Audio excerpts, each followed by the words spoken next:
Market ஃபிளக்சுவேஷனால டயர்டா இருக்கீங்களா? இந்த மார்க்கெட் ஃபிளக்சுவேஷன் உங்களோட மியூச்சுவல் ஃபண்ட் போர்ட்ஃபோலியோ ஒரு ஹை வால்டைல் செக்மெண்ட்டுக்கு கொண்டு போகுதா? உங்களோட போர்ட்ஃபோலியோ ஒரு ஹை வால்டைல் செக்மெண்ட்ல இருந்து லோ வால்டைல் செக்மெண்ட்ல இருந்தா பெட்டரா இருக்குன்னு ஃபீல் பண்றீங்களா? இதுக்கான ஆப்பர்ச்சுனிட்டி மார்க்கெட்ல எதுவும் இருக்கா? எஸ், மார்க்கெட்ல இதுக்கான ஆப்பர்ச்சுனிட்டியை மியூச்சுவல் ஃபண்ட் இண்டஸ்ட்ரியில ஆல்வேஸ் இன்னோவேட்டிவ் ஸ்ட்ராட்டஜி எடுத்துட்டு வர ஐசிஐசிஐ புடென்ஷியல் மியூச்சுவல் ஃபண்ட் இதுக்கான ஒரு ஆப்பர்ச்சுனிட்டியை உங்களுக்காக கொடுத்துருக்காங்க. ஃப்ரம் 18th நவம்பர்ல இருந்து 2nd டிசம்பர் வரையும் அவங்களோட ஒரு நியூ ஃபண்ட் ஆஃபர் மூலியமா இந்த ஆப்பர்ச்சுனிட்டியை நமக்கு கொடுக்குறாங்க. ICICI Prudential minimum variance fund அப்படின்ற இந்த ஸ்ட்ராட்டஜி நிஃப்டி 50 பெஞ்ச் மார்க்கா எடுத்துட்டு ஒரு டாப் 30 to 35 லோ வால்டைல் இருக்க ஸ்டாக்ஸ்ல ஒரு 80% அளவுக்கு உங்களோட இன்வெஸ்ட்மெண்ட்டை ஒரு மெகா லார்ஜ் கேப் போர்ட்ஃபோலியோவை ரெடி பண்றாங்க.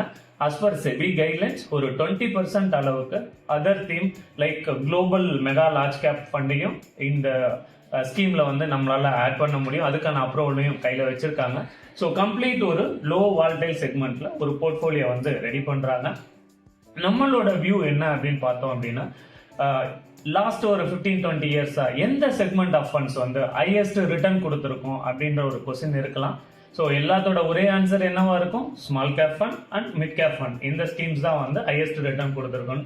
பட் ஒரு இன்ட்ரெஸ்டிங்கான விஷயம் என்ன அப்படின்னு பார்த்தோம்னா, லாஸ்ட் ஃப்ரம் 2005ல இருந்து இந்த லோ வால்டைல் அப்படின்ற strategy mid cap and small cap ரிட்டர்னை தாண்டியுமே ஒரு அவுட் பர்ஃபார்மன்ஸ் அப்படின்றத இந்த ஸ்ட்ராட்டஜி வந்து கொடுத்துருக்கு. ஒரு சைடு லோ வால்டைல் இருக்க போர்ட்ஃபோலியோ, இன்னொரு சைடு ஒரு பெட்டர் பர்ஃபார்மன்ஸ் இருக்க ஸ்ட்ராட்டஜியை தான் வந்து இந்த ஃபண்டை வந்து அவங்க ரெடி பண்ணியிருக்காங்க. ஸோ உங்களோட இன்வெஸ்ட்மெண்ட் ஒரு ஹை குவாலிட்டி ஸ்டாக்ஸ், ஒரு ஹை கவர்னன்ஸ் இருக்க ஸ்டாக்ஸ், பிளஸ் வந்து ஒரு ஹை கேஷ் ஃப்ளோ இருக்க ஸ்டாக்ஸ்ல இருக்கணும்னு நீங்க ஆசைப்பட்டீங்கன்னா இது ஒரு best opportunity. Plus any time invest பண்ணக்கூடிய ஃபண்டாவும், ஆல் ரிஸ்க் ஆப்டிடேட் இருக்க இன்வெஸ்டர் இன்வெஸ்ட் பண்ணக்கூடிய ஃபண்டாவும் இந்த ஸ்ட்ராட்டஜியை வந்து ரெடி பண்ணியிருக்காங்க. 18 நவம்பர்ல இருந்து இன்னையில இருந்து ஓபன் ஆயாச்சு. 2 டிசம்பர் வரையும் இதுக்கான ஒரு நியூ ஃபண்ட் ஆஃபரை உங்களுக்காக ஐசிஐசிஐ புடென்ஷியல் மியூச்சுவல் ஃபண்ட் கொடுக்குறாங்க. ஸோ இந்த ஸ்கீம்ல இன்வெஸ்ட் பண்ணி நீங்களும் வந்து ஒரு லாங் டேர்ம்ல ஒரு பெட்டர் கேபிட்டல் அப்ரிசியேஷனை எடுத்துட்டு உங்களால வர முடியும். So happy investing.